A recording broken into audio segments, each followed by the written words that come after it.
a real pleasure to be here today. I'd like to thank Ram and my friends at Satyam for sponsoring me to allow me to be here today. Actually, don't send that present. I want to use a couple of his slides a second, just to Peter, right? Peter.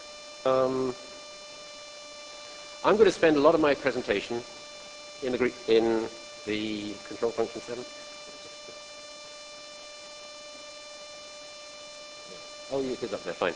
I'm going to spend almost all my presentation in the green space, right, talking about the strategic role of IT, because I was asked by my sponsors to talk about the role of the CIO for about 15 minutes, looking 5 to 10 years out. So I'm going to talk a lot about green, and particularly about the pharmaceutical industry, because I don't know how you can explain the role of the CIO without understanding the industry dynamics. Am I too loud? You okay? Fine, thanks. However, to get this real for you, we've probably taken $1 billion out of costs in the last 5 years. In the next 2 years, I'll take another $300 million out of that red circle. So this has very practical application for you. Now, although I'm going to talk about 5 to 10 years out, my CEO, Jeff Kindler, says that to think more than 2 years out in our industry is an exercise in futility. And I agree with him, so I'm going to be very speculative about where I think the industry is going, and this is very much a personal viewpoint, not necessarily a company viewpoint. The other thing I'm going to address on this rather nice slide is your challenges, which is I think you're running out of space. Right? So although I'm new to India and new to this space, I'm going to talk a little bit about some views on the Indian IT industry, which I hope prove to be interesting and not too banal. But I'm not a great one for slides, so I only have one. Should I do this? Sorry, I'm good. Hey, I'm a CIO, I can do this.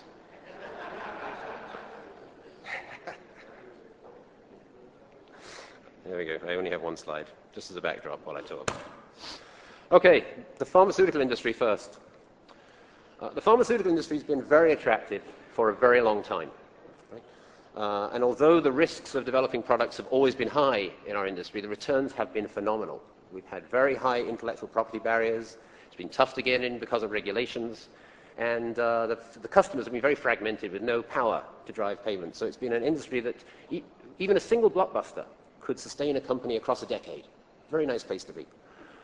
But in the last 5 or 6 years, $1 trillion of market cap has been wiped out of the big firms. So you have to say, what's going on here, why, and how can the CIO help be part of that? Now, if you read the newspapers, you'll think it's just generics companies entering, particularly Indian generics companies, coming in and seizing our business. But loss of intellectual property is very predictable in our industry. It shouldn't be a shock to a company. There must be something much deeper going on that's changing the dynamics of our industry. And there is something that's fundamentally changing the basis of competitive positioning in pharma. And I hope you'll bear with me, because as I work through this, you'll start to see how IT begins to impact that. The first is that there are a lot of very good drugs out there, extremely good medicines. When I was a surgeon, I was at the University of London back in the 1980s. And when I was a surgeon, we used to do gastrectomies and vagotomies for duodenal ulcers and gastric ulcers. And I can remember when the H2 blockers like ranitidine and Zantac first came in, and the Prilosec and Meprazole protein pump inhibitors. When these drugs came along, ulcers stopped. Our practice in surgery disappeared in a matter of months because the drugs were so effective that patients no longer came to us with their surgical conditions. And within a matter of months, surgical practice was transformed. Now, these miracle drugs today, you can buy over the counter.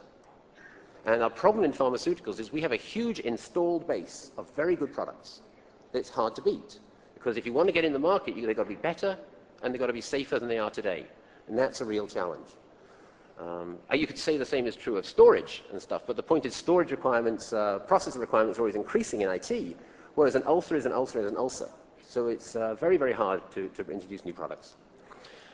And as we've systematically worked our way through the catalog of diseases, blood pressure, high cholesterol, asthma, we've started chasing weirder and weirder diseases like pancreatic cell health and Alzheimer's disease, where the science is very poorly characterized.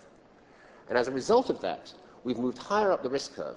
It's become much harder to develop products, and so there's a dearth of new products in the industry because the risk has increased, because we're chasing targets that are much less well characterized.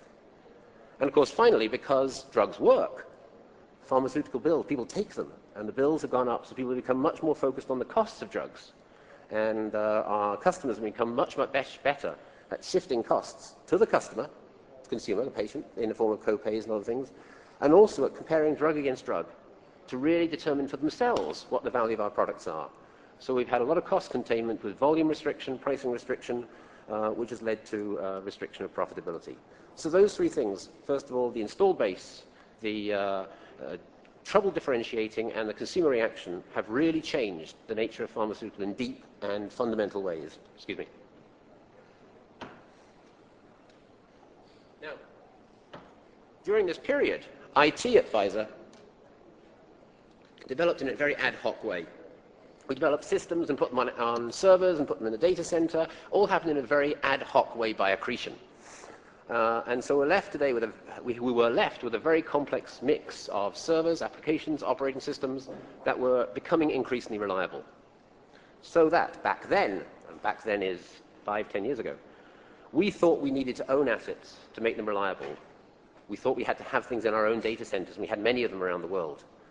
But increasingly, it's harder and harder for me to engage in this arms race for physical space, for power, for cooling, and continue to put capital investment in when those costs are much better amortized by you across a large number of different companies. So the ownership of these assets really has no obvious competitive advantage to me. Secondly, we used to code a great deal of products and develop our own applications, but with the emergence of web standards, particularly web server, and business process standards, the benefits of doing this coding for ourselves are less and less and less. So we've moved more and more towards partners in that area. And again, 10 years ago, most of our assets were paper-based, and we protected them with buildings and locks and fences. Now all our intellectual property is essentially digital.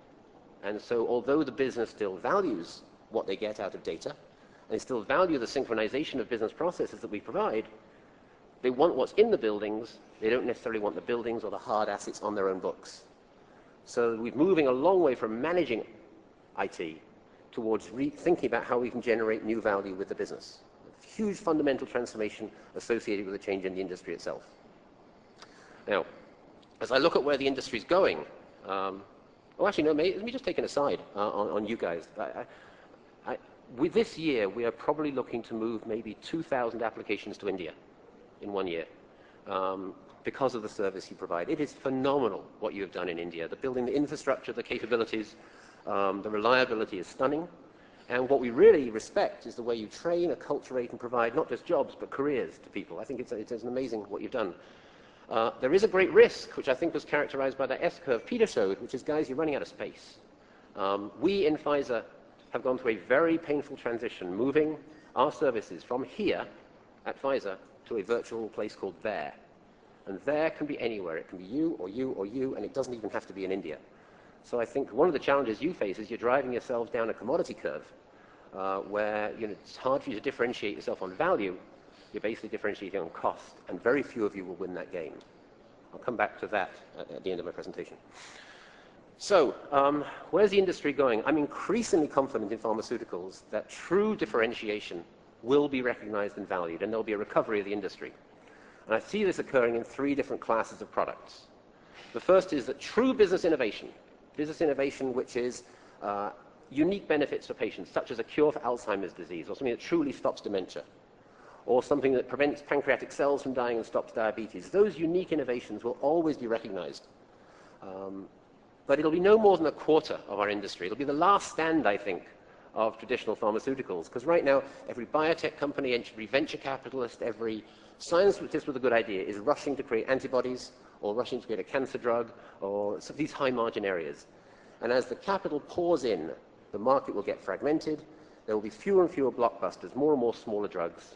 The returns will drop, the VC money will leave, and I think this probably is the place where you'll end up with becoming harder and harder for people to enter at the bottom. And it'll be those people who actually control the assets that allow you to truly develop and launch products that will become the power brokers in the industry.